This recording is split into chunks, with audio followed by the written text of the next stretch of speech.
పరిశుద్ధ వాక్యములో నుండి దేవుడు మన కొరకై అనుగ్రహించిన బైబిల్ పరిశుద్ధ గ్రంథములో నుండి యోహాను రాసిన సువార్త. యోహాను సువార్త. ప్రభువుకు మహిమ ఘనత కలుగునుగాక. 5వ అధ్యాయము 37వ వాక్యాన్ని చదువుతూ మీ దృష్టికి, మీ గమనానికి తీసుకొస్తూ ఉన్నాను పిల్లరా. దేవునికి స్తోత్రం కలుగునుగాక. దేవుని పరిశుద్ధ వాక్యములో నుండి సకల సమస్యలకు పరిష్కారముగా, సకల ప్రశ్నలకు జవాబుగా, నమ్మిన వారి చేతిలో ఖడ్గముగా, వారికి దీపముగా, వారికి ఆశీర్వాదముగా, అనేక కారణాలను బట్టి దేవుడు మనకిచ్చిన సత్య వాక్యమును బట్టి ఒకసారి చూపిస్తారా? దేవునికే మహిమ కలుగును గాక. దేవునికి స్తోత్రము. నీ వాక్యము నేను ధ్యానింతును, నీ వాక్యము నేను కీర్తింతును అనేటువంటి పాట. నీ వాక్యము జీవాహారము, నీ వాక్యము జీవాధారము, నీ వాక్యము జీవాహారము, నీ వాక్యము జీవాహారము, నీ వాక్యమును నేను కీర్తింతును, నీ వాక్యమును నేను ధ్యానింతును, నీ వాక్యమును నేను కీర్తింతును, నీ వాక్యమును నేను ధ్యానింతును. దేవుని పరిశుద్ధ వాక్యములో నుండి యోహాను సువార్త 5వ అధ్యాయము 37వ వాక్యాన్ని చదువుతూ మీ దృష్టికి, మీ గమనానికి తీసుకొస్తూ ఉన్నాను పిల్లరా. బైబిల్ సున్న బిడ్డలు గమనించండి. 5:37 యోహాను సువార్త. మరియు నన్ను పంపిన తండ్రియే నన్ను గూర్చి సాక్ష్యమిచ్చుచున్నాడు. మీరు ఏ కాలమందైనను ఆయన స్వరము వినలేదు, ఆయన స్వరూపము చూడలేదు. దేవునికి స్తోత్రం. దేవుడి పరిశుద్ధ వాక్యాన్ని, లేఖనాన్ని మనందరి వినికిడిలో, ధ్యానములో దీవించునుగాక. దేవుని పరిశుద్ధాత్మ మనలను దర్శించి తన ఉపదేశము, వాక్యోపదేశము మనకు అనుగ్రహించునుగాక. చిన్న మాట ప్రార్థన చేసుకుందాం. స్తోత్రమయ్యా, ప్రేమ కలిగిన మహాపరిశుద్ధ తండ్రి, జీవము కలిగిన మిక్కిలి గొప్ప దైవమా, జీవాధిపతి, నీకు స్తోత్రాలు చెల్లిస్తున్నామయ్యా. మీ ప్రియ కుమారుడు, మా ప్రియ ప్రభు, మా రక్షకుడైన యేసు ప్రభు పరిశుద్ధ నామమున నీ పరిశుద్ధ సన్నిధిని కలిగి ఉన్న భాగ్యాన్ని మాకు అనుగ్రహించినందుకు నీకు స్తోత్రాలయ్యా. మీ కుమారుని ద్వారా మమ్మలను సృష్టించారు, మీ కుమారుని ద్వారా మమ్మలను రక్షించారు, మీ కుమారుని శరీరంలో అవయవాలుగా మమ్మలను పెట్టి అయా మీ దయాపూర్వక సంకల్పాన్ని మాలో జరిగిస్తూ ఉన్న తండ్రి, మీకు స్తుతులు, స్తోత్రం చెల్లిస్తున్నామయ్యా. మీరు మమ్మలను ప్రేమించిన ఆయన, మీరు మాకు అనుగ్రహించిన ఈ వాక్య ధ్యాన ప్రార్థనా కూడికల కొరకు నాయన మీకు స్తోత్రాలు, కృతజ్ఞతలు చెల్లిస్తున్నాం ప్రభా. ఉదయకాలం తోడుగా ఉన్నారయ్యా. మీ సన్నిధిని బిడ్డలు అనుభవించారు, మీ సన్నిధిలో ఆరాధించారు, వాక్యమును ధ్యానించారు, ప్రార్థించారయ్యా. బిడ్డలందరినీ కూడా దీవించండి. మీ సన్నిధిలో మేము గడిపే సమయం అది ఎప్పటికీ వృధా కాదయ్యా. అంతకంతకు అది మాకు ఆశీర్వాదమే ప్రభా. నీ కొందనాలు. ఇది మేము చూసినట్లుగా అనేకులు కూడా చూసినట్లుగా మీరే కృప చూపించండి అయ్యా. వారు దేవుని పిల్లలు, దేవునితో సమయం గడిపారు, దేవుని సన్నిధిలో ప్రార్థించారు కనుక వారిని దేవుడు ఇలా దీవించాడని ప్రభా, మీ మహిమ కోసం అయ్యా, మీ ఘనత కోసం నాయన మమ్మల్ని దీవించమని ప్రార్థన చేస్తున్నాం. మా స్వార్థం కోసం కాదయ్యా. అయ్యా, ప్రజలు మేము వైపు చూడాలి, మీ నామం ఘనపరచబడాలయ్యా. నీకే వందనాలు, స్తోత్రాలు చెల్లిస్తున్నాం. ఈ రాత్రి మరొక మారు ఈ రీతిగా ప్రభా మీ సన్నిధిలో సమకూడటానికి మీరు చూపిన కృపను బట్టి నీకు స్తోత్రాలయ్యా. వచ్చిన ప్రియ బిడ్డలందరినీ దీవించు, ఇంకా వస్తున్న వారిని కూడా క్షేమంగా ప్రభా నడిపించయ్యా. తండ్రి నీకు స్తోత్రం. ఇంతవరకు తోడుగా ఉన్నారు, కొన్ని కీర్తనలు పాడుకున్నాం, మీ ఘనమైన నామాన్ని ఒప్పుకుంటూ మిమ్మల్ని స్తుతించాం, ఆరాధించామయ్యా. మా జిహ్వ ఫలములు మీకు సమర్పించాం, మా స్తోత్ర బలులు మీకు అర్పించామయ్యా. స్తుతి యాగము మేము చేసామయ్యా. నీకే మహిమ కలుగునుగాక, మీకే ఘనత కలుగునుగాక, మీకే ప్రభావాలు చెల్లునుగాకయ్యా. మా స్తుతులు మీరు అంగీకరించి నాయన ఆహ్వానించి ఆగ్రాణించి ప్రభా ఆసీనులైన ఆయన అయా నీ సన్నిధితో దిగి వచ్చి నాయన ఈ రాత్రి మాతో మాట్లాడమని ప్రార్థన చేస్తున్నాం తండ్రి. గడిచిన దినాలుగా ప్రభా మా ప్రభువును గురించిన ప్రత్యక్షతలు ప్రభా ఎన్ని రీతులుగా మాకు నేర్పిస్తూ బోధిస్తూ వస్తున్నారయ్యా. నీ పాదాలకే వందనాలు స్తోత్రాలు చెల్లిస్తున్నాం. ఈ రాత్రి నాయన మరొక్క మారు ప్రభా అయా మా ప్రభువుని మేము చూడాలని, అయా ఇది మా ప్రభువు గొప్పతనాన్ని మేము నాయన తెలుసుకోవాలని, ఆయన దీవెను మేము పొందుకోవాలని ఆశిస్తుండగా పరిశుద్ధాత్మదేవ మీరే నాయన అయా ముఖకాంతిని ప్రభా అయా ఇదిగో మాకు చూపించండి, మా మీదకు పంపించండి అయ్యా. నీకే మహిమ చెల్లిస్తూ మా ప్రభువుకున్న అనేకమైన నామధేయాల్లో ముఖకాంతి, సన్నిధి కాంతి అనే పేరుందయ్యా. నా తండ్రికి స్తోత్రం. ఆ సన్నిధి కాంతి, ఆ ముఖకాంతి నాయన మా మీద ప్రసరింపజేసి మమ్మల్ని ఆశీర్వదించమని ఘనత మహిమ ప్రభావాలు మీకు చెల్లిస్తూ మీ దాసుడను మీ సేవకుడను నన్ను మీ పరిశుద్ధ పాదాలకు అప్పగించుకుంటూ యేసునాథుని పరిశుద్ధ నామమున స్తుతించి ప్రార్థిస్తూ ఉన్నాము తండ్రి. ఆమేన్. దేవునికి స్తోత్రం. హల్లెలూయా.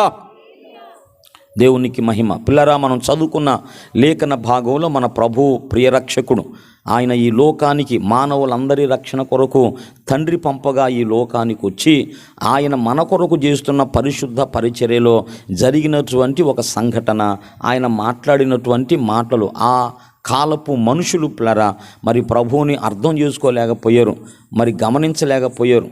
ఆ సందర్భాన్ని బట్టి కొన్నిసార్లు దేవుడు వారిని గద్దించాడు. మరి కోపడినట్లుగా తన గురించి తాను చెప్పుకున్నట్లుగా లేఖనాల్లో మనం గమనిస్తూ ఉన్నాం. దేవునికే మహిమ కలుగును గాక. ప్రభువుని గురించినటువంటి యేసు ప్రభువుని గురించినటువంటి సాక్ష్యము అది ప్రవక్తలు ఇచ్చినటువంటి సాక్ష్యము, అపోస్తలులు ఇచ్చిన సాక్ష్యం. దాన్ని ఎవరూ కాదనటానికి వీలు లేదు. ఈ దినాల్లో ప్రభు రక్షకుని గురించి అనేకమైన విమర్శలు, వివాదాలు దేవుని పిల్లలకే అర్థం కాక నేను అనుకుంటాను కదా, మరి దేవునిని మనం అర్థం చేసుకోవటానికి రెండు విషయాలు ఉన్నాయి. ఒకటేమో పరిశీలన అన్నాడు, ఒకటేమో పరిశీలన, రెండవదేమో ప్రత్యక్షత, రివలేషన్ అంటారు దాన్ని. ఇదేమో రీసెర్చ్ అంటారు. పరిశీలన చేయటం అంటే రీసెర్చ్ చేయటం అన్నమాట. అంటే పరిశీలన చేసి దేవుణ్ణి మనం తెలుసుకోవటం. యెహోవా గ్రంథమును పరిశీలించుము అనే మాట కూడా ఉంది బైబిల్లో. అది కూడా మనం కాదంటానికి వీల్లేదు. అలాగే బెరియా విశ్వాసులు కూడా పౌలు శీలలు చెప్పిన సంగతులు అలాగున్నవో లేవో అని పరీక్షించారు, పరిశీలించారు. అది కూడా ఉన్నది బైబిల్లో. దానికి వేరుగా మరొకటి ఉంది. అదేమిటంటే రివలేషన్, ప్రత్యక్షత. అంటే మనం చదువుతాం, మనం నేర్చుకుంటాం, కానీ కొన్ని విషయాలు మనకు అర్థం కావు. ఆ విషయాలు దేవుడు బయలుపరిస్తే తప్ప మనం అర్థం చేసుకోలేం. కాబట్టి పరిశీలన ఉండాలి, ప్రత్యక్షత కూడా ప్రభు దగ్గర మనం పొందుకోవాలి. పరిశీలన చేయటం మాత్రమే కాదు, ప్రభు పాదాలు పట్టుకొని ప్రభువా ఇది అర్థం కావటం లేదయ్యా నాకు తెలియపరుసు అని మనం ఆయన అడగాలి. అప్పుడు ఆయన ప్రత్యక్షపరుస్తాడు, బయలుపరుస్తాడు. ఈ విషయమే పిల్లరా మీరు మత్తయి సువార్త 16వ అధ్యాయంలో యేసు ప్రభు ఒక ప్రాంతానికి వస్తాడు. ఫిలిప్పుదైన కైసరయ ప్రాంతానికి ఆయన వచ్చాడంట. వచ్చిన సందర్భంలో శిష్యులు అడుగుతాడు కదా, ప్రజలు నన్ను గురించి ఏమని చెప్పుకుంటున్నారు? నేను వచ్చాను కదా, కొన్ని కార్యాలు చేస్తున్నాను కదా, మరి బోధిస్తున్నాను కదా, మరి ప్రజలు నన్ను గురించిన ఏమనుకుంటున్నారు, వాళ్ళు నన్ను గురించి సాక్ష్యం ఏమిటి అని అడిగినప్పుడు ఆ శిష్యులలోనే, యేసు ప్రభు శిష్యుల్లోనే కొందరు ఏమన్నారంటే ఇర్మియా అన్నారు, కొందరు ఏలియా అన్నారు, మరొక ప్రవక్త అన్నారు, పూర్వకాల ప్రవక్త ఒక ఆయన మళ్ళీ వచ్చాడు అని అంటున్నారయ్యా అని అంటుంటే అప్పుడు పేతురుని అడిగారు, మీరేమనుకుంటున్నారు అని అడిగినప్పుడు అప్పుడు పేతురు అంటాడు కదా, నీవు సజీవుడవగు దేవుని కుమారుడవైన క్రీస్తువు. దేవునికి స్తోత్రం. నువ్వు సజీవుడవగు దేవుని కుమారుడవైన క్రీస్తువు అన్నారు. అప్పుడు ప్రభు అన్నాడు కదా, సీమోను బర్యోనా నీవు ధన్యుడవు. ఈ విషయం నరులు దేవుడు నీకు బయలుపరిస్తే తప్ప నరులు ఈ సంగతి నీకు బయలుపరచలేదు. అంటే దేవుడు ఈ విషయాన్ని నీకు రివీల్ చేశాడు, నీకు బయలుపరిచాడు. దేవుడు చెప్పే తప్ప ఈ విషయాన్ని నువ్వు తెలుసుకోలేకపోయావు. కాబట్టి దేవుడు బయలుపరచడం అనేది ఒకటి ఉన్నది. బైబిల్ పరిశుద్ధ గ్రంథం అంతా కూడా మనం ఆలోచన చేస్తే పిల్లరా, యేసు ప్రభువారు మరి దేవుడని, దేవుని కుమారుడని అనేక విషయాలు బైబిల్లో చెప్పబడి ఆయనను దేవునికి వేరుగా మనం చూడలేం. మన రక్షణ కొరకు కొన్ని పాత్రలు, కొన్ని బాధ్యతలు ఆయన తీసుకోవాల్సి వచ్చింది. కానీ ఆయన దేవుడై ఉన్నాడు, ఆయన దేవుడని ప్రవక్తలు నమ్మారు. ఆయన దేవుడని అపోస్తలులు నమ్మారు. ఆయన దేవుడని ఆదిమ సంఘం కూడా గట్టిగా నమ్మింది. దేవుడు కాదనేటువంటి విషయం ఒక వ్యక్తి తలెత్తితే అతనిని పిలిచి అతనితో చర్చించి వాదించి నువ్వు నమ్మింది తప్పని కొట్టేశారు. కాబట్టి ఎవరు కాదనటానికి వీలు లేనటువంటి సాక్ష్యము యేసు ప్రభువుని గురించినటువంటి సాక్ష్యము. యేసు ప్రభువుని పిల్లరా, మరి ప్రవక్తలు ఎలాగు నమ్మారో, అపోస్తలులు ఎలాగు నమ్మారో, ఆదిమ సంఘం ఎలా నమ్మిందో మనం కూడా అలాగే నమ్మాలి. కొన్ని విషయాలు మనకు అర్థం కాకపోయినప్పుడు కూడా లేఖనాలు జాగ్రత్తగా మనం చూసుకోవాలి. అంటే మనం మరొక విధంగా మనము చెప్పటానికి తాపత్రయపడుతున్నామా? సత్యం కాని దాన్ని మనం ఏదో వెలుగులో ఇది సత్యం నిరూపించడానికి ఏమన్నా తాపత్రయపడుతున్నామా? మనం ఆలోచించాలా. అక్కడ లేని దాన్ని ఉన్నట్టుగా మనం ఏదో కల్పించాలని మనం మీద తాపత్రయపడుతున్నామా? లేకపోతే ప్రవక్తలు నమ్మింది, అపోస్తలు నమ్మింది మనం నమ్ముతున్నామా? అదో నాకెందుకు ఈ బాధ కలిగింది ఈ 2-3 దినాలు ఆలోచించేటప్పుడు. అక్కడ లేని దాన్ని ఉన్నట్టుగా చూపించడానికి ఏమన్నా తాపత్రయపడుతున్నామా? అబద్ధాన్ని నిజమని చెప్పడానికి ఏమన్నా మనం ప్రయత్నాలు ఏం చేస్తున్నామా అని ఆలోచిస్తే మనం లేఖనాలే చూస్తున్నాం. ప్రతి విషయాన్ని లేఖనమే మనం గమనిస్తున్నాం. కాబట్టి అదే మన నమ్మిక ఉండాలి. ఇప్పుడు కాదంటున్న వాళ్ళు కూడా పిల్లరా, వాళ్ళు ప్రవక్తలు ఏమి చెప్పారు, మరి అపోస్తలులు ఏం చెప్పారు, ఏమి నమ్మారు, ఆదిమ సంఘం యేసు ప్రభు విషయం ఎలాంటి ఆలోచన కలిగి ఉన్నది అనేదాన్ని మనం కూడా తీసుకోవాలి. మనం ఏ బోధలో ఉండాలి? నమ్మిన వారందరం కూడా పిల్లల పేతురు భక్తుడు చెబుతాడు, 4 విషయాల్లో మనం ఎడతెగకుండా ఉండాలి, స్థిరంగా ఉండాలి. విశ్వసించిన మనం అందరం, రక్షణ పొందిన మనం అందరం కూడా 4 విషయాల్లో ఎడతెగకుండా ఉండాలి, స్థిరముగా ఉండాలన్నాడు. ఏ విషయాలు? వీరు అపోస్తలుల బోధ యందు, సహవాసమందు, రొట్టె విరుచుట యందు, ప్రార్థన చేయుట యందు. దేవునికి స్తోత్రం. మనం ఎందులో ఉండాలి? ఏ టీచింగ్లో? అపోస్తలుల బోధ, అది అపోస్తలుల బోధల వెలుగులో అది మనం చూస్తున్నాం. అపోస్తలులు ఏమి చెప్పారు ప్రభువుని గురించి? ఏమి చెప్పారు? ఒక మాట మీకు చెబుతున్నా. అపోస్తలుల్లో పిల్లరా తోమా ఉన్నాడంటారా? 12 మంది అపోస్తలుల్లో తోమా ఉన్నాడా? థామస్ ఉన్నాడా లేదా? ఒక అపోస్తలుడు కదా ఆయన. యేసు ప్రభు ఏర్పరుచుకున్న ఆ 12 మంది అపోస్తలుల్లో ఒకరెవరు? తోమా. ఆయన మన ఇండియాకు కూడా వచ్చి మన ఇండియాలో భారతదేశంలో సేవ చేసి అనేకులను రక్షించి మన భారతీయ మతోన్మాదుల చేత పొడవబడి ఆయన హతసాక్షి అయ్యాడు. ఆయన రక్తం మన భారతదేశంలో కార్చబడింది. అదా నాకు చాలా ఆశలు ఉంటాయి, కానీ ఆయన చిత్తం. యెరూషలేము గురించిన ఆశ, మద్రాసు గురించిన ఆశ, ఇంకా చాలా ఆశలు ఉంటాయి. అదే కనీసం మన దగ్గరలో పక్క రాష్ట్రం మరి మద్రాసు అన్న పోయాం, చెన్నై అంటారు ఇప్పుడు. అక్కడికన్నా పోతే అక్కడ ఆయన సేవ చేసిన స్థలం, ఆయన కట్టినటువంటి మందిరం మరి మొత్తం 4 ఏం కట్టాడంట ఆయన. కేరళలో ఒక 3, మరి చెన్నైలో 1-2 కట్టాడంట ఆయన. కట్టి అక్కడ ఆయన సేవ చేశాడు. అక్కడే ఆయన ప్రార్థన చేస్తుండగా ఆయన చంపబడ్డాడు. కాబట్టి మరి మీరు ఆలోచిస్తే యేసు ప్రభు పునరుద్ధానుడైనాక ఒక చిన్న విషయం చెప్పి ముందుకెళ్తాం అనుకుంటున్నాను. అంటే అపోస్తలుల నమ్మిక ఏమిటి అనేదాన్ని, అపోస్తలులు యేసు ప్రభు విషయమై వాళ్ళు ఎలాంటి అభిప్రాయాన్ని కలిగి ఉన్నారు అనేదానికి చిన్న విషయం చెప్పి నేను ముందుకెళ్తాను. యేసు ప్రభు పునరుద్ధానుడైనాక ఒక సండే ప్రత్యక్షమవుతాడు. ఆ సందర్భంలో తోమా లేడు. మళ్ళా యేసు ప్రభు రెండోసారి, అప్పుడు తోమా లేడు కదా. తోమా లేనప్పుడు శిష్యులందరూ అన్నారు కదా, ప్రభువుని మేము చూసాం, ప్రభు వచ్చాడు, ప్రభువుతో మాతో మాట్లాడాడంటే తోమా నేను నమ్మను. ఆయన చేతుల్లో గాయాలు చూడాలి, ఆయన పక్కలో బళ్ళెపోటు నేను చూడాలి, అప్పుడు నేను నమ్ముతాను అన్నాడు. మీరు చూసారంటే తక్కిన వాళ్ళ మాట నమ్మాల. తర్వాత మళ్ళీ 8 దినాలు అయినాక మళ్ళీ శిష్యులందరూ ఒక చోట ఉన్నప్పుడు అప్పుడు యేసు ప్రభు మళ్ళీ ప్రత్యక్షమయ్యాడు. వాళ్ళ మధ్యలోకి వచ్చినప్పుడు పిల్లలు అప్పుడు థామస్ ఉన్నాడు, తోమా గారు ఉన్నాడు. అప్పుడు పిల్లరా తోమా ఎందుకు ఇట్లా నువ్వు అనుమానం పడ్డావయ్యా? ఇదిగో నా చేతులు చూడు. వాళ్ళను థామస్కు చూపించాడు, తోమాకు చూపించాడు. అప్పుడు ఏమన్నాడయ్యా? లేఖనాలు వెంబడిస్తున్నారా? ప్రభువా, ఆ మాట అనకూడదే, ప్రభువే అనాలి. తోమా ఏమన్నాడు? దేవా అన్నాడు. అంటే అపోస్తలుల విశ్వాసం ప్రభు విషయం ఏమైంది? ఆయనను ప్రభువుగా, దేవుని కుమారుడుగా మాత్రమే కాదు, ఆయనను దేవునిగా వాళ్ళు గుర్తించారు.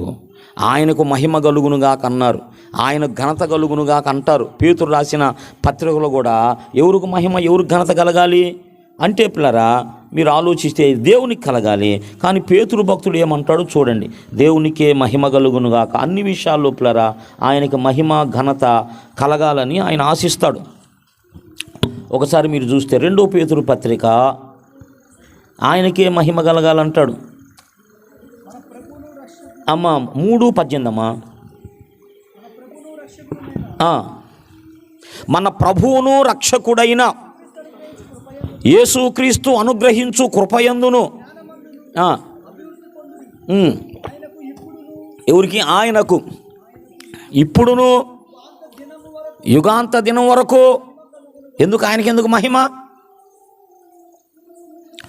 తండ్రికి కలగాల మహిమ, ఆయనకు మహిమ కలగాలంట. దేవునికి కూడా, యేసు ప్రభువు కూడా మహిమ కలగాలి. ఎందుకు ఇదంతా చెప్పానంటే అపోస్తల యొక్క విశ్వాసం ఏమిటి ప్రభు విషయమై అంటే వారు యేసు ప్రభువుని మరి దేవుని కుమారుడిగా అంగీకరించారు, ప్రభువుగా అంగీకరించారు, దేవునిగా కూడా వాళ్ళు అంగీకరించి ఆయనను ప్రార్థించారు, వాళ్ళు వర్షిప్ చేశారు.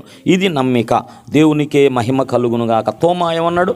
నా దేవా నా ప్రభువు అన్నాడు. కనుక ప్రవక్తలు కానీ, అపోస్తలులు కానీ, ఆదిమ సంఘం కానీ ప్రారంభంలో యేసు ప్రభు వారిని దేవునిగానే గుర్తించారు, ప్రభువుగా గుర్తించారు, దేవుని కుమారుడుగా కూడా గుర్తించారు. అది ఇప్పుడు తేడా వచ్చింది. ఏమొచ్చింది? దుర్బోధలు వచ్చేసినాయి. అర్థం ఆయన అలా అనకూడదు అనేటువంటి ఒక బోధ వచ్చింది. ఈ రాత్రి పిల్లలు ఒక విషయాన్ని మీకు చెప్పాలని దేవుని ఆత్మ చేత నేను నడిపించబడుతూ ప్రేరేపించబడుతూ సిద్ధపడున్న దేవునికి స్తోత్రం. ఆయన ఈ విషయాలన్నీ నాకు నేర్పించాడు, బోధించాడు, సిద్ధపరిచాడు. ఈ విషయాలు మీకు చెబుతాను. యేసు ప్రభు మానవునికి ఈ లోకానికి వచ్చి పరిచర్య చేస్తున్న సందర్భంలో పిల్లరా యేసు ప్రభు అన్నటువంటి మాట యేసు ప్రభు చెబుతుంటే వాళ్ళు నమ్మట్లా. ఆ కాలపు మనుషులు, శాస్త్రులు, పరిచయులు యేసు ప్రభు నమ్మకపోతే అప్పుడు ప్రభు అన్నాడు కదా, నన్ను గురించి కొందరు సాక్ష్యం ఇస్తున్నారు. అంటే నేను మనుషుల సాక్ష్యం అంగీకరించను. ఎందుకు ఇలా చెబుతున్నానంటే మీరు రక్షింపబడవలెనని నేను చెబుతున్నాను తప్ప వేరే కారణం కాదు. మనుషుల గురించి నేను సాక్ష్యమును అంగీకరించను. కానీ ఎందుకు అలా చెబుతున్నానంటే మీరు రక్షణ పొందాలని ఈ మాటలు మీకు చెప్పుచున్నాను. అందుకొరకు చెప్పాడు. తన గురించి ఎందుకు చెప్పుకోవాల్సి వచ్చింది? ఎందుకు ఇలా చెప్పాల్సి వచ్చిందంటే మీ రక్షణ కొరకు. లేకపోతే నన్ను గురించి నేను డబ్బా కొట్టుకోవటం అవసరమా? ఒక కలెక్టర్ గారు పదే పదే తను ఏమై ఉన్నాడు చెప్పుకోవటం అవసరమా? ఒక ఎమ్మెల్యే గారు పదే పదే ఏమనుకుంటున్నారు, నేను ఎమ్మెల్యే అని ఏమనుకుంటున్నానని చెప్పుకోవటం అవసరమా? అవసరం లేదు. సందర్భాన్ని బట్టి మాత్రమే చెబుతాడు. అప్పుడు యేసు ప్రభు చెబుతున్నాడు, నన్ను గురించి సాక్ష్యం ఇచ్చిన వారు ఉన్నారు. ఎవరంటే చెబుతున్నాడు, యోహాను నన్ను గురించి సాక్ష్యం ఇచ్చాడు. యోహాను నన్ను గురించి సాక్ష్యం ఇచ్చాడు. తర్వాత ఎవరు సాక్ష్యం ఇచ్చారంట పిల్లరా? అట్లా మీరు చెప్పుకుంటూ వస్తే ఈ 37వ వచనంలో దేవుడు నాకు ఇచ్చిన క్రియలు సాక్ష్యం ఇస్తున్నాయి. అంటే నేను ఏం చేస్తున్నానో మీరు చూస్తున్నారా? నా క్రియలు, నేను చేస్తున్న పనులు నేనేమిటో సాక్ష్యం ఇస్తున్నాయి. యేసు ప్రభువు చేసిన పనులు పిల్లరా, లోకం పుట్టింది మొదలుకొని గుడ్డివాడి కన్నులు ఎవరు తెరిచినట్టుగా ఇప్పటివరకు అనలా. అంటే అలాంటి అద్భుత క్రియలు యేసు ప్రభు అంటే ప్రభు చెబుతున్నాడు, నా క్రియలు నన్ను గురించి సాక్ష్యం ఇస్తాయి. నేను చేసిన క్రియలు మరెవరు చేయరు, ఎవరు చేయని క్రియలు నేను వారి మధ్య చేశాను అంటాడు. కాబట్టి క్రియలు సాక్ష్యం ఇస్తున్నాయి. యోహాను సాక్ష్యం ఇచ్చాడు. తర్వాత ఈ 37వ వచనంలో ప్రభు అంటున్నాడు కదా ఒక అద్భుతమైన మాట. దీని మీద మరి పరిశుద్ధాత్మ దేవుడు నాతో మాట్లాడి నాకు నేర్పించాడు. ఇది నేర్పించి చూపించి చెప్పాడు. ఉదయకాలం మీ దృష్టికి తీసుకొస్తున్నా. ఏమన్నాడో చూడండి. ఇప్పుడు మూలవాక్యం, మరియు నన్ను పంపిన తండ్రియే నన్ను గురించి సాక్ష్యం ఇచ్చుచున్నాడు. మీరు ఏ కాలమందైనను ఆయన స్వరము వినలేదు, స్వరూపము చూడలేదు. ప్రభు అన్నాడు, నా తండ్రియే నన్ను గురించి సాక్ష్యం ఇచ్చుచున్నాడు. లేఖనాలలో పిల్లరా, పరిశుద్ధాత్మ దేవుడు రాయించిన లేఖనాలు, పరిశుద్ధ బైబిలు గ్రంథంలో తండ్రి అయిన దేవుడు, సర్వశక్తి కలిగినటువంటి దేవుడు, మరి ఆయన తన కుమారుడైన యేసు ప్రభువుని గురించి కొంత సాక్ష్యం ఇచ్చాడు. దాన్ని రాత్రి మనం చూడబోతున్నాం. తండ్రి అయిన దేవుడు తన కుమారుని గురించి ఇచ్చినటువంటి సాక్ష్యము ఏం చెప్పాడు? తండ్రి అయిన దేవుడు తన కుమారుడు గురించి ఏం చెప్పాడు? లైవ్లో వింటున్న వాళ్ళారా, మీరు ఆశ్చర్యపోతారు. ఈ రాత్రి కాలం నేను లేఖనాలు చూపిస్తున్నప్పుడు మీరు ఆశ్చర్యపోతారు, ఇలాగ ఉన్నదా అని. తండ్రి అయిన దేవుడు పరిశుద్ధ గ్రంథములో మరి 66 గ్రంథాల పరిశుద్ధ లేఖనాలలో తన ప్రియకుమారుడైన యేసు ప్రభువుని గురించిన సాక్ష్యము మనం చూడబోతున్నాం. దేవునికి స్తోత్రం, హల్లెలూయా, హల్లెలూయా. కాబట్టి ఆయనను గురించిన సాక్ష్యం మన హృదయంలో స్థిరపడి ఉండాలి. ఏ దేవుడు మనకు జీవం ఇస్తాడో, ఏ దేవుడు మనకు సమృద్ధి జీవం ఇస్తాడో, ఏ దేవుడు మనకు నిత్య జీవాన్ని ఇస్తాడో, ఆ దేవుని విషయమై సరైన అవగాహన లేకపోతే, సరైన విశ్వాసం లేకపోతే, యేసు ప్రభువుని బట్టే మనకు జీవం కావాలి. ఇక్కడ అంటాడు కూడా, ప్రభువులారా మీకు జీవము కలగాలంటాడు. జీవము కలుగునట్లు ఈ మాటలు మీకు చెబుతున్నాను అన్నాడు. చదువమ్మా. జీవము మీకు కలగాలి, జీవము మీకు కలుగునట్లుగా. జీవము యేసు ప్రభు ద్వారా మనకు జీవము రావాలి. ఆయన ఎందుకు వచ్చాడంటే మనకు జీవం ఇవ్వటానికి, సమృద్ధి జీవం ఇవ్వటానికి, నిత్య జీవాన్ని ఇవ్వటానికి యేసు ప్రభు అవతరించాడు. దేవునికి స్తోత్రం. మరి ఆ దేవుని విషయమై సరైన విశ్వాసము, విధేయత మనకు లేకపోతే జీవం ఎట్లా పొందుకుంటాం? సమృద్ధి జీవం ఎట్లా పొందుకుంటాం? నిత్య జీవాన్ని ఎట్లా పొందుకుంటాం? కదా, ఆయనను తిరస్కరించిన వారు, ఆయన విషయమై మరి అవిధేయులుగా ఉన్నవాళ్ళు పొందుకుంటారు జీవాన్ని? పొందుకోరు కదా. కాబట్టి ఆయన గురించి మనం తెలుసుకోవలసిన వారమై ఉన్నాం. ఆయన సరిగా మనం అర్థం చేసుకున్నప్పుడు జీవాన్ని పొందుతాం, అంటే ఆల్రెడీ రక్షణ పొందుతాం, సమృద్ధి జీవాన్ని పొందుతాం. గొర్రెలకు ఏమి ఇవ్వటానికి వచ్చానన్నాడు? జీవం ఇవ్వటానికి, సమృద్ధి జీవం ఇవ్వటానికి వచ్చానన్నాడు. ఆయన గొర్రెగా నువ్వు ఉంటే నీకేది తక్కువ ఉండదు. దేవునికి స్తోత్రం. ఆయన గొర్రెగా ఉంటే నీకేది తక్కువ ఉండదు. అది ఆయన అంటున్న మాట. నా గొర్రెగా మీరుంటే సమృద్ధి జీవాన్ని మీకు ఇస్తాను. ఈ లోకయాత్ర ముగించబడితే మీకు నిత్య జీవాన్ని, పరలోక రాజ్యాన్ని మీకు ఇస్తా. హల్లెలూయా. అది యేసు ప్రభు ద్వారా మనం పొందుకోవాలనుకున్నది. తండ్రి అయిన దేవుడు యేసు ప్రభు ద్వారా మనకి ఇవ్వాలనుకున్నది. అది ప్రభు విషయమై సరైన ఆలోచన, అవగాహన లేకపోతే ఏందేందో మాట్లాడుతూ ఉన్నారు. ఈ రాత్రి మనం చూద్దాం. మొట్టమొదట పిల్లరా ఏం చెబుతున్నాను నేను? తండ్రి అయిన దేవుడు తన కుమారుడైన యేసు క్రీస్తుని గురించి ఇచ్చినటువంటి సాక్ష్యం 66 గ్రంథాలలో ఏం చెప్పాడో చూద్దాం. మొట్టమొదట పిల్లరా మనకందరికీ నోటెడ్ అయినటువంటి విషయం ఏమిటంటే, దేవునికి స్తోత్రము, మత్తయి సువార్త 4వ అధ్యాయం కదమ్మా. మత్తయి సువార్తలో యేసు ప్రభు బాప్తిస్మం పొందిన తరువాత ఇదిగో ఈయనే నా ప్రియ కుమారుడు, 3వ అధ్యాయము 17వ వచనం, ఆఖరి వచనం, ఈయనే నా ప్రియ కుమారుడు. దేవునికి స్తోత్రం. ఏమన్నాడయ్యా? నేను ఆనందించుచున్నాను. అది తర్వాత చెప్పుకుందాం ముందర. అసలు ఇంకా అంతకంటే మనం కొన్ని విషయాల్లోకి వెళ్ళాలి ఈ రాత్రి. అది చివరిగా చెప్పుకుంటే బాగుండేది అని అనుకున్నా. అసలు తండ్రి అయిన దేవుడు లేఖనాల్లో తన కుమారుని గురించి ఏమేమి ఎక్కడెక్కడ మాట్లాడాడో అది ఈ రాత్రి సందేశం. మొట్టమొదట మనం గమనించవలసినటువంటి విషయం ఏమిటంటే, చూడండి ఒకసారి యెషయా గ్రంథము 53వ అధ్యాయము 11వ వచనం చూద్దాం. యెషయా గ్రంథము 53, అతడు తనకు కలిగిన వేదనను చూచి, ఈ యెషయా 53 అంతా కూడా యేసు ప్రభు మానవాళి రక్షణ కొరకు మరి ఆయన శిలువ త్యాగాన్ని గురించి చెప్పబడే అధ్యాయం అది. యేసు ప్రభు ప్రాణత్యాగాన్ని గురించి చెప్పబడుతున్న అధ్యాయం అది. ఆ అధ్యాయంలో తండ్రి అయిన దేవుడు అంటున్నాడు, చూద్దాం అమ్మ. అతడు తనకు కలిగిన వేదనను చూచి తృప్తి నొందును. నెంబర్ 1, నీతిమంతుడైన నా సేవకుడు. అది నీతిమంతుడైన నా సేవకుడు జనుల దోషమును భరించి తనకున్న అనుభవ జ్ఞానాన్ని బట్టి అనేకులను దేవునికి మహిమ కలుగును గాక. నంబర్ 1, ఆయనను తండ్రి అయిన దేవుడు ఏమన్నాడంటే సేవకుడు అన్నాడు. మరి అదే కదా మేము కూడా చెబుతుంది, తొందరపడబాకండి. మేము కూడా చెబుతుంది అదే కదా. మీరేదో పెద్దవి చెబుతున్నారు. ఆయన తండ్రి ఏమన్నాడంటే మై సర్వెంట్ అంటున్నాడు. యేసు ప్రభుని ఏమన్నా నా సేవకుడు, నా సేవకుడు. అవునా? నా సేవకుడు. గుర్తుపెట్టుకోండి, ఇది ఈ మాట అన్నాడు. అన్నీ తీసుకోవాలి. మరి ఈ ఒక్క మాట తీసుకుంటావా? మరి తండ్రి అన్న ప్రతి మాట కూడా తీసుకోవాలిగా. సేవకుడు అని ఒక్క మాట ఎందుకు తీసుకుంటా? ఇంకా ఈ రాత్రి కొన్ని చెబుతాను నేను, అవి కూడా తీసుకో, మరి అవి కూడా తీసుకో. అప్పుడు సరైన తీర్పు తీర్చు. యేసుప్రభు అన్నాడు, ఏమన్నాడు? న్యాయమైన తీర్పు తీర్చమన్నాడు. దేవుని స్తోత్రం. నెంబర్ 2 చెబుతున్నాను పిల్లరా, జకర్యా గ్రంథము 13వ అధ్యాయం 7వ వచనాన్ని చూడండి. జకర్యా గ్రంథం 13:7. దేవునికే మహిమ కలుగునుగా. ఖడ్గమా గొర్రెల కాపరి మీదను సహకారి మీదను పడుము. దేవునికి స్తోత్రం. ఏమన్నాడు? అనాల గొర్రెల కాపరి మీదను నా, ఆ మాట ఉండాలి. ఎవరు అంటున్న మాట ఇది? తండ్రి అయిన దేవుడు అంటున్న మాట. యేసు ప్రభువుని గురించి ఇందాకేమో నా సేవకుడు అన్నాడు కదా, నా సేవకుడు.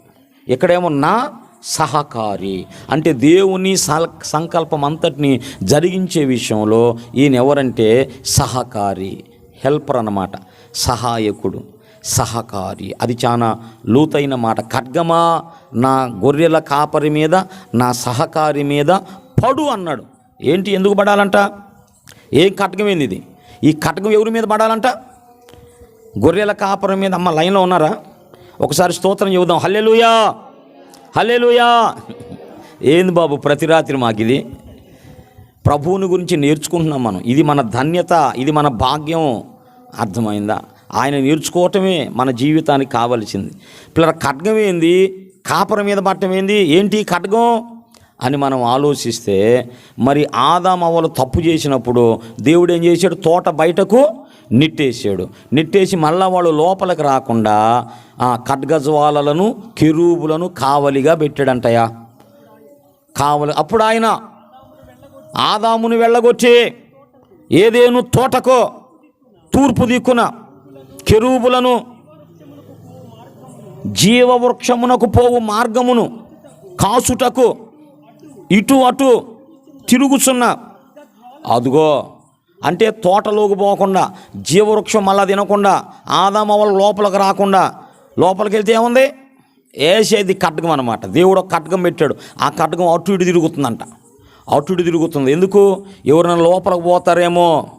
అదో కర్ర తీసుకొని ఉంటాడు. చిన్నతనంలో ఇక్కడ ఒక తోట ఉండేది పిల్లరా. ఆ తోటకి వాళ్ళ నాన్న మీరా, ఏం పేరయ్యా? మీరా గారు. ఎంతమంది తెలుసమ్మా?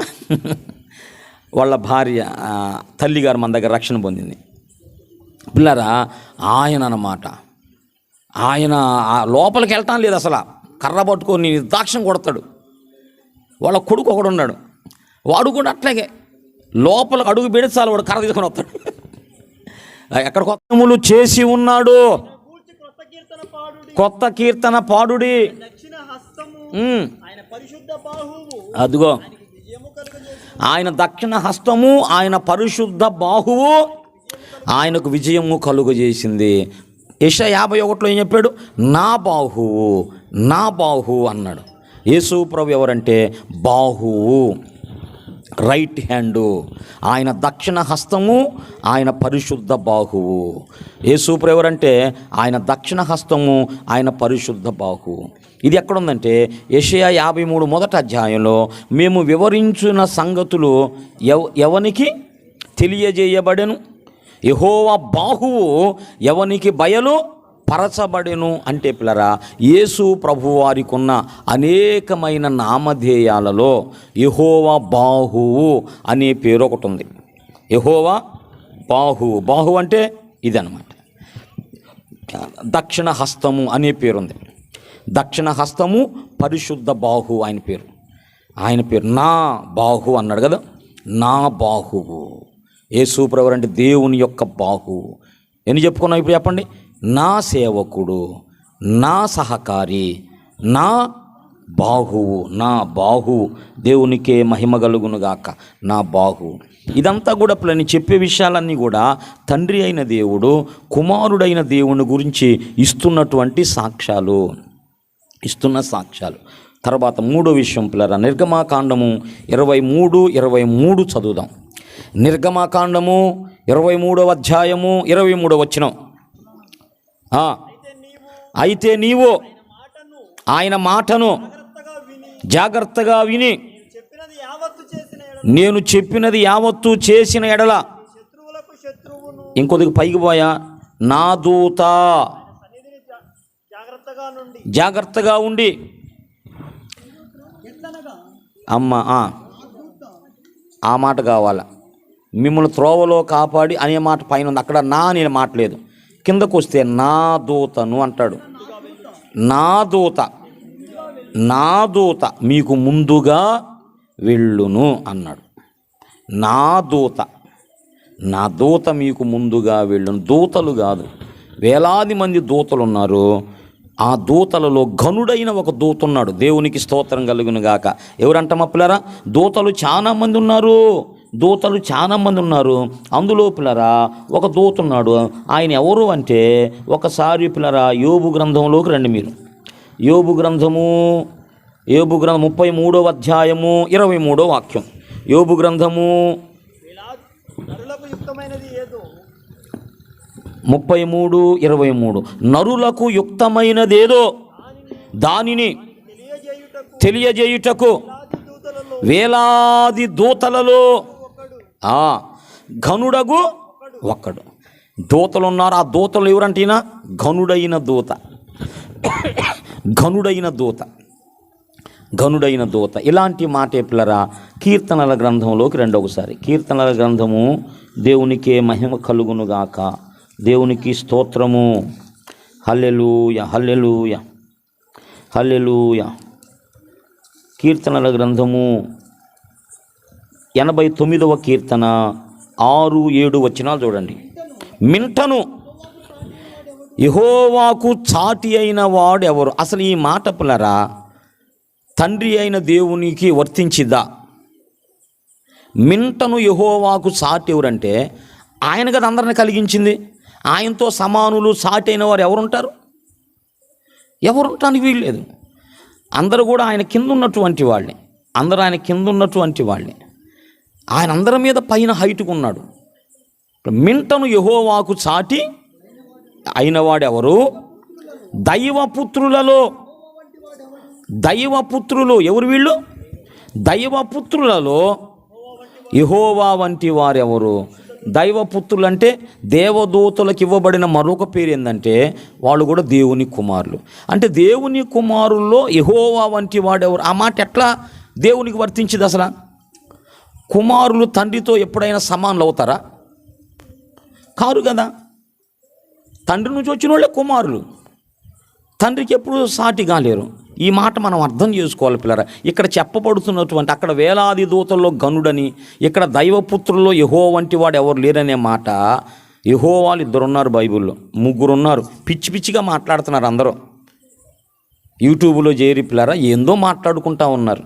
ఒకసారి ఆలోచించి జాగ్రత్తగా లేఖనాలు ఆలోచించాలి. ఈ 2 వచనాలు తండ్రి అయిన దేవునికి వర్తించవు. ఇక్కడ చెప్పబడుతున్న యెహోవా ఎవరంటే మన ప్రభువు అయిన క్రీస్తు. దేవునికి స్తోత్రం. ప్రభువు అయిన క్రీస్తు. తండ్రి అయిన దేవునికున్న పేరే కుమారుడు కూడా ఉంది. ఇది బైబిల్ చెప్పినట్టు సత్యం. త్రోవలో మిమ్మల్ని కాపాడి సిద్ధపరిచినటువంటి స్థలానికి మిమ్మల్ని తీసుకురావటానికి ఒక దూతను మీ కొరకు ఏర్పాటు చేశాను. ఆయన మాట వినండి, ఆయన సన్నిధిలో జాగ్రత్తగా ఉండండి, ఆయన కోపం రేపొద్దు. ఎందుకనగా నా నామము ఆయనకున్నదన్నాడు. ఏమన్నాడు? నా నామము అంటే తండ్రి నామం ఏంటి? యెహోవా. కుమారుడి నామం ఏంటి? ఇద్దరు మనకు కనబడుతున్నారు. అలాగనే 19 ఆదికాండం 19 చూస్తే ఇంకా మీకు క్లియర్గా అర్థమైంది. అప్పుడు యెహోవా యొద్ద నుండి అగ్నిగంధకములు కురిపించెను. అప్పుడు యెహోవా యొద్ద నుండి చదువుతారా మాట? దేవునికే మహిమ కలుగును గాక. చాలా క్లియర్గా ఉండిద్ది. దొరికిందా? ఆదికాండము 19వ అధ్యాయము దేవునికే మహిమ కలుగును గాక. ఆదికాండము 19వ అధ్యాయము చదువమ్మా. అప్పుడు యెహోవా సొదొమ మీదను గొమొర్రా మీదను యెహోవా యొద్ద నుండి, అది ఎక్కడి నుంచి ఎక్కడే 2 యెహోవాలు ఉన్నారు. ఇప్పుడు అగ్ని గంధకాలు ఎక్కడి నుంచి కురిచినాయి? యెహోవా యొద్ద నుంచి కురిచినాయి. ఎవరు కురిపించారు? దేవుడు. అక్కడ మనం చూస్తే అప్పుడు యెహోవా యొద్ద నుండి వీటిని కురిపించి, ఇలాగ అనేక వచనాలను మనము బైబిల్ పరిశుద్ధ గ్రంథంలో చూడగలుగుతాం. ఈ విషయానికి వద్దాం పిల్లరా. దేవుడు ఏమంటున్నాడంటే నా బాహువు అన్నాడు కదా. యేసు ప్రభు ఎవరంటే బాహువు. తర్వాత నా దూత అన్నాడు. అతను వేలాది దూతలలో ఘనుడైన దూత, నా దూత. అందరు నీ దూతలు కాదా? అందరూ నీ దూతలు కాదా? అందరూ నీ పిల్లలు కాదా? మరి ప్రత్యేకంగా నా ప్రియ అంటావేంటి? మేమెవరివేంటి అంటే దేవునికి ప్రియుడైన ఆయన ఒక ఆయన ఉన్నాడు. ఆయన్ని బట్టి మనం ప్రియులం అవుతాం. ఆయన లేకపోతే మనం కుమారులం కాము, మనం ప్రియులం కూడా కాదు. యేసు ప్రభు ఉన్నాడు, ఆయనను బట్టే మనం ఆయన పిల్లలమయ్యాం, ఆయనను బట్టే మనం ప్రియులం అవుతాం. ఆయన పక్కన పెడితే మనం ఎవరూ ప్రియులం కాదు. కాబట్టి ఆయన వేరు, అందరూ వేరు. దేవునికి స్తోత్రం. దూతలు ఉన్నారు, దూతల్లో ఈయన సపరేటు దూతగా పిలువబడ్డాడు. అది ఆయన దూతగా వాళ్ళతో కలిసి అలాగున్నాడు. దూతగా కొన్ని కార్యక్రమాలు జరిగించాడు, కానీ దూతలకు మించిన వాడుగా ఉన్నాడు. మన అంశానికి వద్దాం. తండ్రి అయిన దేవుడు ప్రభువుని గురించి ఏమంటున్నాడు? నా సేవకుడు, నా సహకారి, తర్వాత నా బాహువు, నా దూత. దేవుని స్తోత్రం. నా దూత. దేవునికి మహిమ కలుగునుగాక. దేవునికి స్తోత్రం పిల్లలు. ఇంకా మరి మనకు తెలిసిన విషయమే. మరి కీర్తన గ్రంథం 2వ అధ్యాయం 7వ వచనం, హెబ్రీ 1వ అధ్యాయం 5వ వచనం. కట్టడను నేను వివరించేదను, యెహోవా నాకు ఈలాగు సెలవిచ్చెను, నీవు నా కుమారుడవు. అది నేడు నిన్ను కని ఉన్నాను, నీవు నా కుమారుడవు. హెబ్రీ 1 ఏలయనగా నీవు నా కుమారుడవు. దేవునికి స్తోత్రం. నీవు నాదు కుమారుండవు, నిన్ను ప్రేమించి కన్నాను నేడు. నీవు నాదు కుమారుండవు, నిన్ను ప్రేమించి కన్నాను నేడు. దండిగా తనయుని ముద్దాడుడి, దండిగా తనయుని ముద్దాడుడి, నిల్డుగాయ నా శ్రయించుడి, నిల్డుగా నాయ నా శ్రయించుడి. రండి రండి ధన్యులు కండి, రండి రండి ధన్యులు కండి. మహాదానంద మాయను నాదు ప్రియ కుమారుని యందు, మహాదానంద మాయను నాదు ప్రియ కుమారుని యందు. తనయుండే ఆ తండ్రి మహిమ, ఆ తత్వంబు రూపంబు తానే. తనయుండే ఆ తండ్రి మహిమ, ఆ తత్వంబు రూపంబు తానే.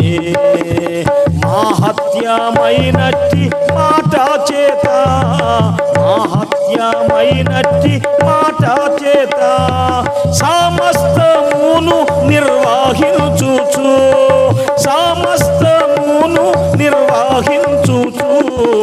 అందారిలో అతి శ్రేష్ఠుడాయే, అందారిలో అతి శ్రేష్ఠుడాయే. మహాదానంద మానంద నాదు ప్రియ కుమారుని యందు. విజ్ఞాన సంపాదలెల్లను ఆ సుజ్ఞానిలో గుప్తమాయను. విజ్ఞాన సంపాదలెల్లను ఆ సుజ్ఞానిలో గుప్తమాయను. శుద్ధత పరిశుద్ధత సమాధానము నీతి శక్తియో, సమాధానము నీతి విమోచనమా ఏను యేసు, విమోచనమా ఏను యేసు. మహాదానంద మానంద మాయను నాదు ప్రియ కుమారుని యందు. నా తనయుని మాట వినండని, వినండని శబ్దమొక్కటి ఆ మేఘములో, శబ్దమొక్కటి ఆ మేఘములో ఉద్భవించేన భూతంబుగా, ఉద్భవించేన భూతంబుగా మహాదానందమానందమాయను నాదు ప్రియ కుమారునియందు. హల్లెలూయా. పిల్లరా, మనం కూడా కుమారులమంటే, మనం కూడా కనబడ్డ వాళ్ళమంటే మనమందరం ఆయనలాగా ఉన్నామా? కుమారులు నిజమే, రక్షణ పొందేమో నిజమే బాబు, ఆయనలాగా మనం లేవు అదో, ఆయనలాగా ఉన్నామా? కానీ యేసు ప్రభు అట్లా కాదు. యేసు ప్రభు అచ్చం ఆయనలాగే ఉన్నాడు. మరి తనయుండు ఆ తండ్రి మహిమ, ఆ తత్వం రూపం. ఫిలిప్పు, నేను ఇంతకాలం ఉన్నా తండ్రిని చూపించమంటావేందయ్యా? నన్ను చూసినవాడు తండ్రిని చూసిన. ఇప్పుడు మనం చూస్తే తండ్రిని చూసినట్టేనా? నాకు చెప్పండి, మన మోకాలకు దేవుని మోకాం ఒకటిలాగుందా? జ్ఞానం లేని మాటలు కదా, ఆలోచన లేని మాటలు. సోదరులను దీవించుగాక. పిల్లలు అట్లా కాదయ్య. కుమారులు అంటే ఆ లెక్క వేరు, ఆ లెక్క వేరు. యేసయ్య లెక్క వేరు. కుమారులు అనేది ఆయనకు ఆ లెక్క వేరు, మన లెక్క వేరు. ఆయన అంతా తండ్రిలా, ఆయన కన్న కుమారుడు. హల్లెలూయా. మరి మనం ఎవరు? వాక్యం ద్వారా కానీ అది వేరైనటువంటి విషయం. ఆయన కన్న కుమారుడు, సేమ్ డిటో ఆయనలాగా ఉంటాడు. ఇప్పుడు మనలో కూడా వాక్యం వచ్చింది కాబట్టి మనం కూడా మార్పు చెంది ఆయన వల్లే మనం మారబోతున్నాం. అది వేరైన సంగతి. ఈయన వేరు, మనమందరం వేరు. ఈయన ఎవరంటే కన్న కుమారుడు. తర్వాత రెండో మాట చెప్పాడు. మనకు అవసరమైన మాట ఏంటంటే, ఆ కుమారుల్లోనంట విజ్ఞాన సంపదలన్నీ ఉన్నాయంటమ్మా. ఎక్కడున్నాయి? కుమారుల్లోనే ఉన్నాయి. విజ్ఞాన సంపదలెల్లను ఆ సుజ్ఞానిలో గుప్తమై ఉన్నవి. సంతోషం ఉంది, సమాధానం ఉంది, నీతి ఉంది, శక్తి ఉంది, విడుదల, విమోచన ఉందంట. ఇంతకంటే ఏం కావాలి చెప్పండి? ఒక మనిషికి పిల్లరా బ్రతికినంత కాలం ఇవే కావాల్సింది. ఇవి కావాలి. సంతోషం కావాలి, అది ప్రభువులో ఉంది. సమాధానం కావాలి, అది ప్రభువులో ఉంది. శక్తి కావాలి, అది ప్రభువులో ఉంది. విడుదల కావాలి, అది ప్రభువులో ఉంది. ఇంకెక్కడికమ్మా? ఎక్కడికి వెళ్తావు నువ్వు? నాకు అవసరమని నా ప్రభువులో ఉన్నాయి. నా ప్రభువుని విడిచిపెట్టి ఎక్కడికి వెళతాను? నాకు అవసరమని నా ప్రభువులో ఉన్నాయి. ఆయన పాదాలు పట్టుకుంటాను. ఏది నాకు అవసరమో దాన్ని అడుగుతాను, ప్రభువు నాకు ఇస్తాడు. దేవునికి స్తోత్రం. కాబట్టి ప్రభువే మనకు అవసరం. కనుక ఏం చెబుతున్నాం? ఆయన పిల్లరా కన్న కుమారుడు కదా. ఆయన కన్న కుమారుడు. చెప్పండి ఇప్పుడు. నా సేవకుడు, నా సహకారి, నా బాహువు, నా దూత, మై ఏంజల్, నా ఏ కుమారుడు? కన్న కుమారుడు. నా కుమారుడు, నా కుమారుడు, కన్న కుమారుడు. తర్వాత ప్రియ కుమారు. ఇందాక మనం చెప్పుకున్నాం ప్రారంభంలో.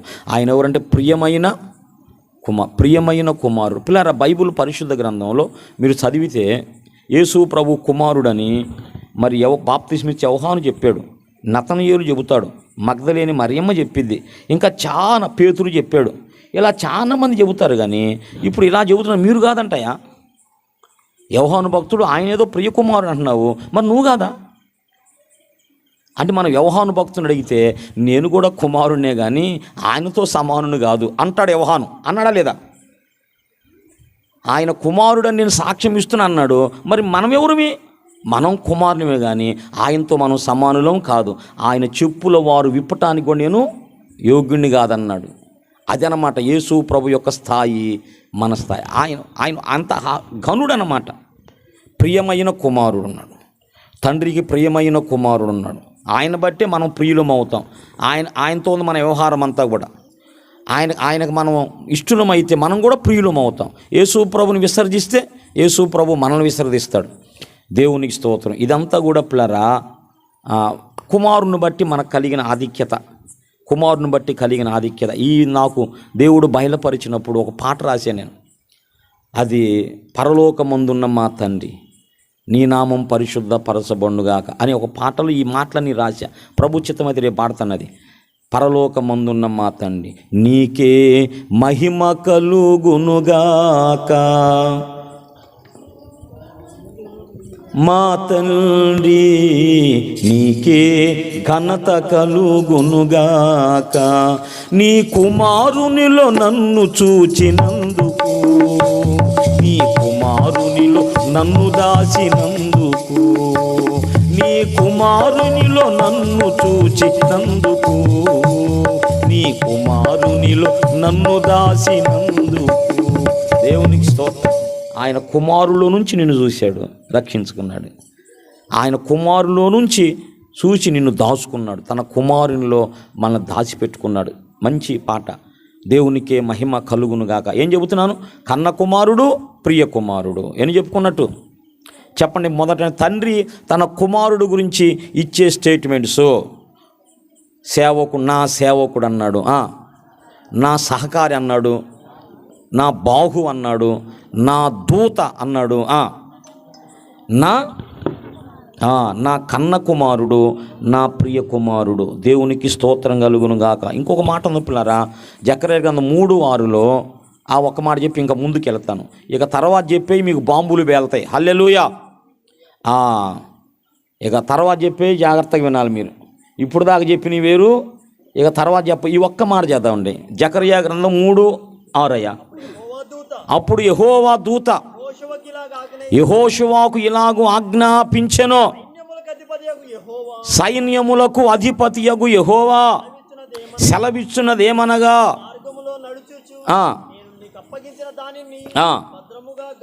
గైకొనిన ఎడల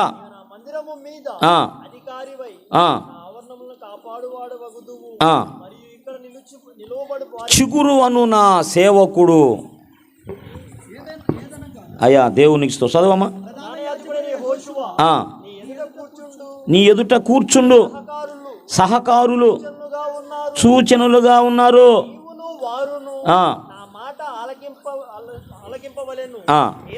ఏదనగా సిగురు అను నా సేవకుని, అది సిగురు అను నా సేవకుడు అన్నాడు. అంటే యేసు ప్రభుని నా సిగురు. సిగురు అనేటువంటి మాట ప్రభువుకుంది. యెషయా మొద్దు నుండి చిగురు పుట్టును అంటే యేసు ప్రభు అన్నమాట. యేసు అంటే యేసు ప్రభు మరి ప్రతిదానికి ప్రారంభము. అంత అయిపోయింది అనుకునేటప్పుడు ఆయన చిగురు అన్నమాట. ఏం భయపడబాకు నేనున్నా అంటూ వస్తాడనమాట. చిగురు అనే దానికి అర్థం అది. చిగురు అనేటువంటి నా దేవుడు ఉన్నాడు.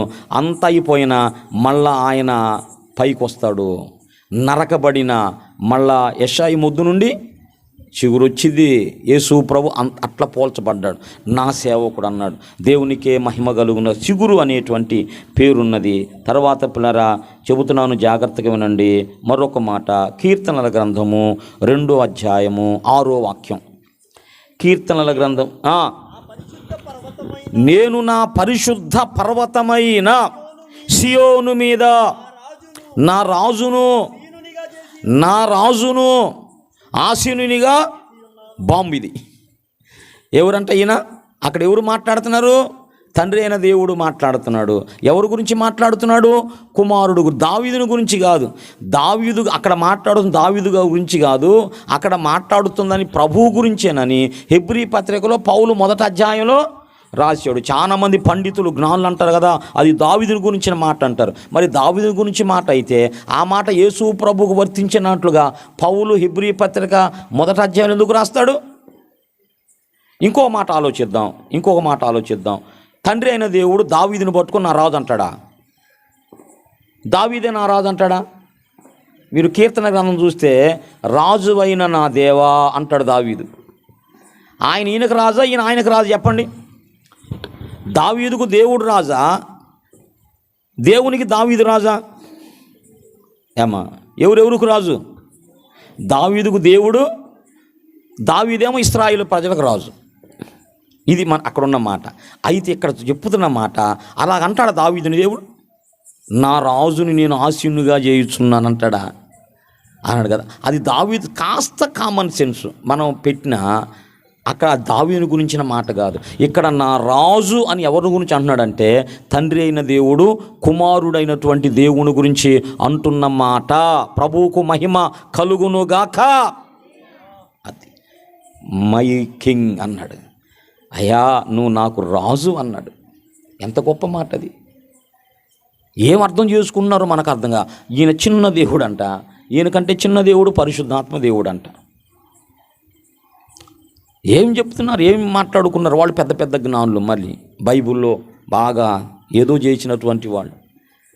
అదే చాలామంది ఉన్నారు, వాళ్ళు ఎందుకో బయటకు రావట్లా, బాగా వాక్యం తెలిసిన వాళ్ళు.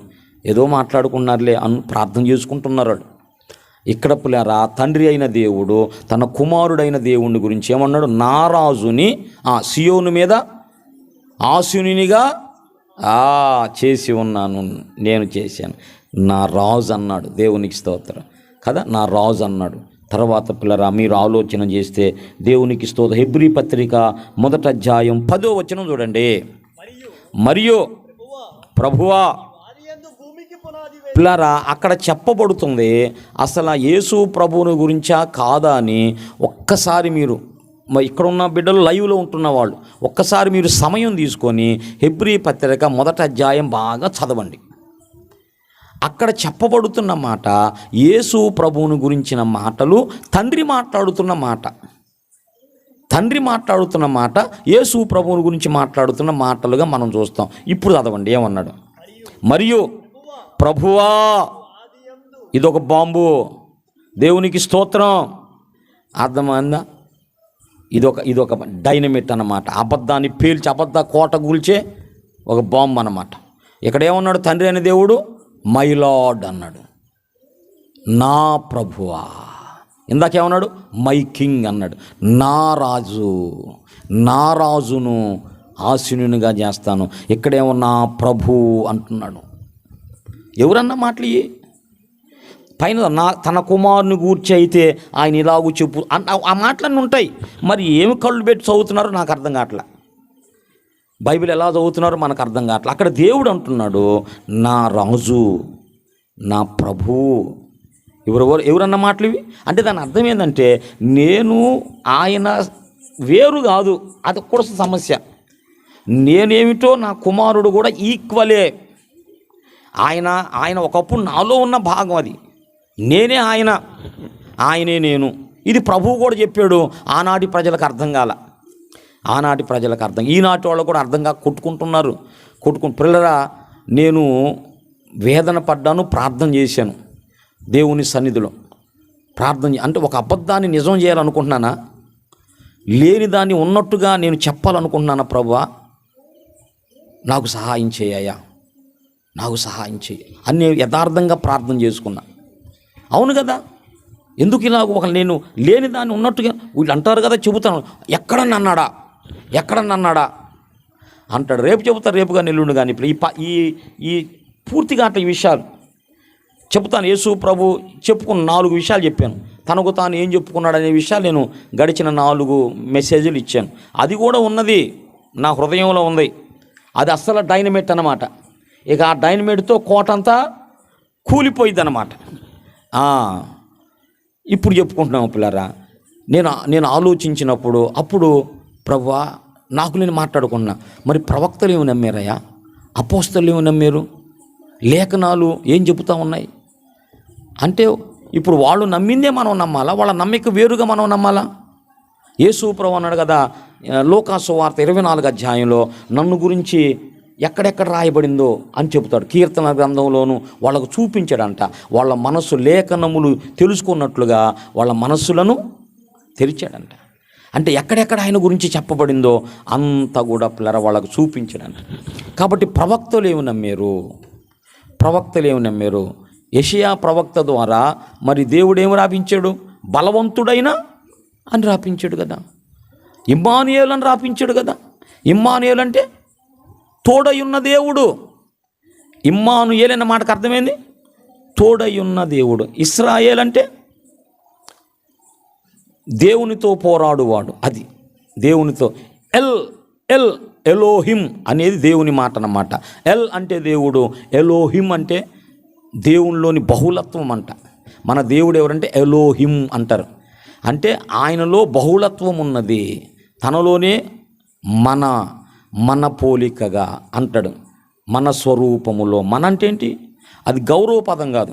కొంతమంది అట్లా చెప్పుకుంటారు. మనం అంటే ఏందనుకున్నా అంటారు, దాని అర్థం కొంతమంది చెప్పుకుంటా సింగులర్ మరి ఉపయోగించకుండా ప్లూరల్ ఉపయోగిస్తారు. అంటే మేము అంటే తన గురించి తాను చెప్పుకుంటాడు, కానీ ఏం చెప్పుకుంటాడు? నేను అండవు. మేమంటే ఏమను అట్లా అన్నాడు. అక్కడ ఆయన ఇంక ఇద్దరు ఉన్నారని కాదు అంటారు. మరి ఆ ఒక్క చోటేనా? మన అనే మాట పిల్లరా పలుమార్లు దొరికింది మనకి. మనము దిగి వెళ్ళి వాళ్ళు ఏం కడుతున్నారో చూద్దామంటాడు. ఇంకొక మాట ఏంటంటే దూతలతో అంటున్నాడు. అదంతా కాదు. యేసు ప్రభు తండ్రిలోనే ఉన్నటువంటి ఎలోహిం దేవుడు, ఆయన దేవునికే మహిమ కలుగు. ఇప్పుడు మనం ఆలోచిద్దాం పిల్లరా, ఈ లేఖనాలను బట్టి మనం ఆలోచిస్తున్నాం. యేసు ప్రభువుని గురించి తండ్రి అయిన దేవుడు ఏం మాట్లాడుతున్నాడు? ప్రవక్తలు ఏమి నమ్మారు? అపోస్తలులు ఏమి నమ్మారు? అర్థమైంది. ఆదిమ సంఘం ప్రభువుని గురించి ఏమి నమ్మింది? దానికి వేరుగా మన నమ్మికలు ఉండటానికి వీల్లేదు. ఉంటే మాత్రం యేసయ్య ద్వారా జీవం రాదు, సమృద్ధి జీవం ఉండదు, నిత్య జీవం ఉండదు. ప్రభువుని గురించినటువంటి సరైన ఆలోచన, అవగాహన, జ్ఞానమును మనం కలిగిన వారమై ఉండాలా. ఆయన ఇమ్మానుయేలు అంటే మనకు తోడుగా ఉన్న కుమారుడా, మనకు తోడుగా ఉన్న దేవుడు. అంటే దేవుడని దేవునికే మహిమ. ఇప్పుడు తండ్రి ఏమన్నాడు? మొదట ఏమన్నా రాజు అన్నాడు, నా రాజు అన్నాడు. ఇప్పుడు తండ్రి అయిన దేవుడు ఏమన్నాడు? కుమారుని పట్టుకొని నా ప్రభువు అన్నాడు. నా ప్రభు ఆయన. అదేందా నువ్వు? మరి నేను ప్రభువునే, మరి ఆయన ప్రభువే. అదే అన్నమాట. నేనేమిటి, ఆయన అదే. ఇద్దరం ఈక్వల్ అన్నమాట. నేను ఆయన వేరు కాదు. ఆయనే నేను ఆయనే. అన్ని విషయాల్లో నాతో ఆయన సమానుడు. నాతో ఆయన ఎవరు? సమానుడు, ఈక్వల్. తక్కువ కాదు, ఎక్కువ కాదు. ఈ మాట పౌలు రాశాడా? పౌలు అపోస్తలుడేనా? పలుమార్లు చెప్పుకున్నాడు, దేవుని చేత అపోస్తలునిగా నియమించబడ్డాను. మరి అపోస్తలుడైన పౌలు సాక్ష్యం ఏంది? దేవునితో సమానముగా ఉండుట విడిచిపెట్టకూడని భాగ్యం అని ఎంచుకొనలేదు. అంటే ఈ లోకానికి రాక మునుపు యేసు ప్రభు ఎలా ఉన్నాడంట? దేవునితో సమానుడుగా ఉన్నాడు. అది తక్కువ కాదు, ఎక్కువగా. తండ్రితో సమానుడుగా ఉన్న భాగ్యాన్ని విడిచిపెట్టి లోకానికి వచ్చాడు. అది ఆయన స్టేటస్ అన్నమాట, ఆయన అంతస్తు. తండ్రి అయిన దేవుడు ఏమంటున్నాడు? నా సేవకుడు అన్నాడు. సేవకుడే ఒక సందర్భంలో. తండ్రి అయిన దేవుడు ఏమన్నాడు? నా సహకారి. ఒక సందర్భంలో దేవుని ప్రణాళిక జరిగించే విషయములో, అది దేవుని ప్రణాళిక జరిగించే విషయంలో సేవకుని పాత్ర ఉన్నది. సేవకుడు అయ్యాడు, సహకారి అయ్యాడు, బాహు అయ్యాడు, దూత అయ్యాడు. అర్థమైందా? దూత అయ్యాడు, ఇంకా బాహు అయ్యాడు. రాసుకున్నావా? ఇట్లాగయ్యాడు అన్నమాట. షుగురయ్యాడు పిల్లరా. తర్వాత రాజు అయ్యాడు, నా రాజు. తర్వాత ఏమో నా ప్రభు అన్నాడు. ఎవరన్న మాటలు ఇవి? తండ్రి అయిన దేవుడు కుమారుడు గురించి అంటున్న మాటలు పిల్లరా. ఆఖరుగా మరొక బాంబు పేరుద్దాం. దేవునికి స్తోత్రం. హెబ్రీ పత్రిక 1వ అధ్యాయం 7-8 వచనాలు. దూతలను వాయువులుగాను తన సేవకులను అగ్నిజ్వాలలుగాను చేసుకొనువాడు అని దూతల గురించి చెబుతున్నాడు. కానీ తన కుమారుని గూర్చి అయితే, ఎవరిని గురించి అయితే? తన కుమారుని గురించి అయితే దేవునికి స్తోత్రం. అది దేవా ఇదెవరన్నమాట? తోమా అన్నాడు ఒకప్పుడు కదా యేసు ప్రభుని, నా దేవా నా ప్రభువా. చాలామంది అన్నారు ప్రభువా పిల్లరా. చివరిగా ఏమన్నాడు చెప్పండి? చాలా ఆశ్చర్యకరమైన మాటలు పిల్లరా. యేసు ప్రభుని తక్కువ చేసి మాట్లాడొద్దు. ఆయన నీ రక్షణ కొరకు, నా రక్షణ కొరకు అలాగూ రావలసి వచ్చింది. కానీ ఆయన రాకమునుపు ఆయన అంతస్తు, ఆయన స్టేటస్సు అది వేరు. దేవునికి మహిమ కలుగును గాక. చివరిగా ఏమన్నాడు? నా దేవా నా ప్రభువా, నా రాజా, నా బాహువా, నా సహకారి. ఇవన్నీ కూడా పిల్లరా ఎవరు తన్న మాటలో, కుమారునితో తండ్రి అన్న మాటలు. కాబట్టి ఇప్పుడు కుమారుని గురించి ఎవరు సాక్ష్యం ఇస్తున్నారు? తండ్రి సాక్ష్యం ఇస్తున్నాడు. నా తండ్రే నన్ను గురించి చెబుతున్నాడు. కాబట్టి వింటున్న ప్రియులారా, లైవ్లో చూస్తున్న వారులారా, యేసు ప్రభువుని గురించి మీకున్న అభిప్రాయాలు తొలగించుకోండి. ఆయన దేవుడు, దేవునితో సమానుడు, దేవునితో సమానుడు. మహిమలో ఉన్నటువంటి ఆయన నీ కోసం నా కోసం తను తగ్గించుకొని ఈ లోకానికి రావాల్సి వచ్చింది. నీకు రక్షణ ఇవ్వటానికి, నీకు జీవం ఇవ్వటానికి, సమృద్ధి జీవం ఇవ్వటానికి, నిత్య జీవాన్ని ఇవ్వటానికి యేసు ప్రభు ఈ లోకానికి వచ్చాడు. ఈ మూడు ఆయన ద్వారా కలిగితే, ఆయన నువ్వు కాదంటే ఈ మూడు నీకు లేకుండా పోతాయి. పో, ఆయన గురించి సరైన ఆలోచన, అవగాహన, జ్ఞానం లేకపోతే ఈ మూడు ఆయన కలగోపో. ఈ మూడు ఇచ్చేది ఆయనే. ఆయన ఎందుకు వచ్చాడంటే జీవాన్ని ఇవ్వటానికి వచ్చాడు.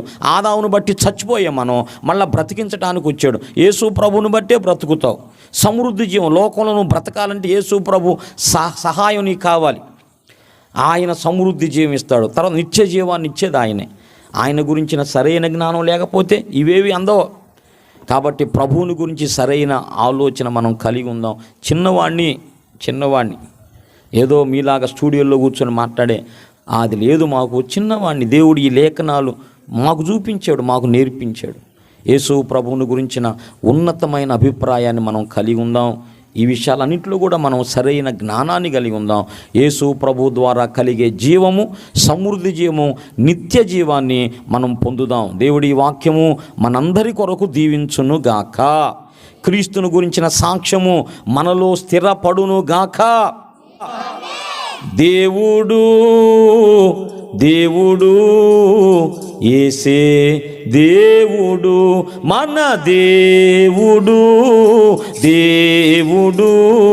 యేసే దేవుడు. హల్లెలూయా హల్లెలూయా హల్లెలూయా హల్లెలూయా. తరతరాలలో, యుగ యుగాలలో, జగాలలో దేవుడు యేసే దేవుడు. భూమిని సృష్టించకమునుపు, లోకపు పునాది లేనప్పుడు, చప్పట్లో, సృష్టింపకమునుపు పునాది లేనప్పుడు దేవుడు, గ్లోరీ, యేసే దేవుడు, మన దేవుడు యేసే దేవుడు. హల్లెలూయా హల్లెలూయా హల్లెలూయా హల్లెలూయా. సృష్టికి శిల్పకారుడు, జగతికి ఆది సంభూతుడు. సృష్టికి శిల్పకారుడు, జగతికి ఆది పురుషుడు దేవుడు. గ్లోరీ, స్తోత్రం. దేవుడు మన దేవుడు యేసే దేవుడు. హల్లెలూయా హల్లెలూయా హల్లెలూయా. తండ్రి కుమార శుద్ధాత్ములు ఒకటైయున్న దేవుడు. తండ్రి కుమార శుద్ధాత్ములు ఒకటైయున్న రూపము దేవుడు యేసే దేవుడు, మన దేవుడు యేసే దేవుడు. హల్లెలూయా హల్లెలూయా హల్లెలూయా హల్లెలూయా హల్లెలూయా హల్లెలూయా హల్లెలూయా హల్లెలూయా హల్లెలూయా హల్లెలూయా. ఈ కూటమి ఇంతటితో ముగించబడింది.